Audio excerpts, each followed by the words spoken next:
everyone. I wanted to be the first to wish you a happy Fat Tuesday or happy Pączki Day. And the reason why I am calling it Pączki Day is because most of you, if not all, know I am of Polish heritage. And what we do is we keep up the tradition of eating pączkis the day before Ash Wednesday. And some of you might think that, what's so special about pączki? They're very much like Bismarcks. No, they're not. Pączkis are much lighter and the dough is richer. And they typically are filled more with delicious fillings. And the traditional ones are blueberry, raspberry, strawberry, custard, prune. And there also is rose petal jam. Now, I left the rose petal jam to the last because you're probably wondering what's rose petal jam. And it is actually a very sweet condiment.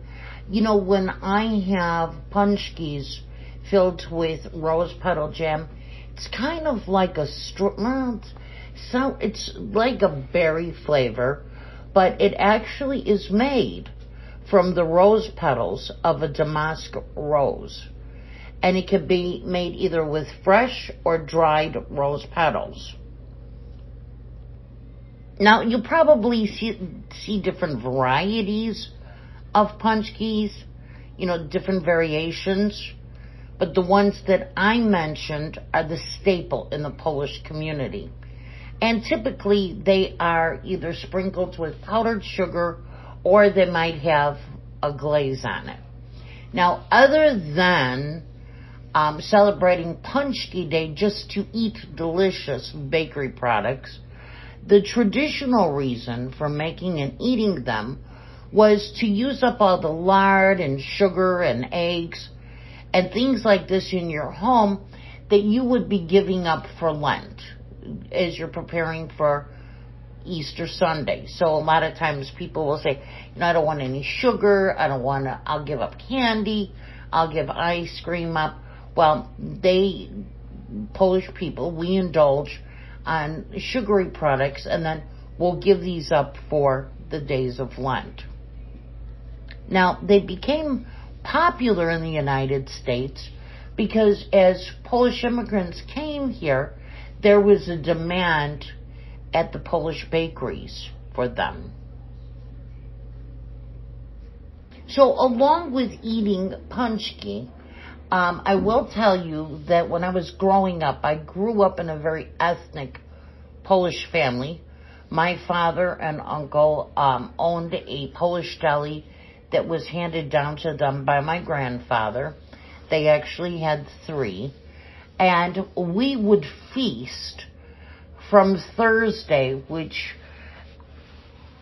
the Thursday before Ash Wednesday, until Pączki Day. That kind of was the end.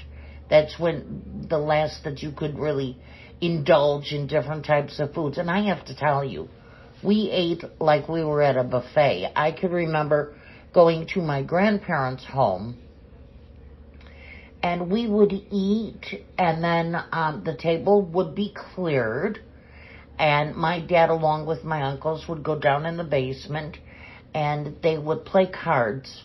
And one of the most comforting memories I have as a child was every time I smell a cigar, it brings forward those memories of being at my grandfather's home and my uncles and dad playing poker downstairs, hearing the poker chips. And while they were down there playing poker, my mom and my aunts would be sitting upstairs, gossiping and talking and sharing different recipes, etc. And then a few hours later, the table was reset. And it wasn't like we were there for lunch and now here it's dinner time. It was just a matter of, a couple hours. And we would then again eat some more. And then that would happen on Saturday.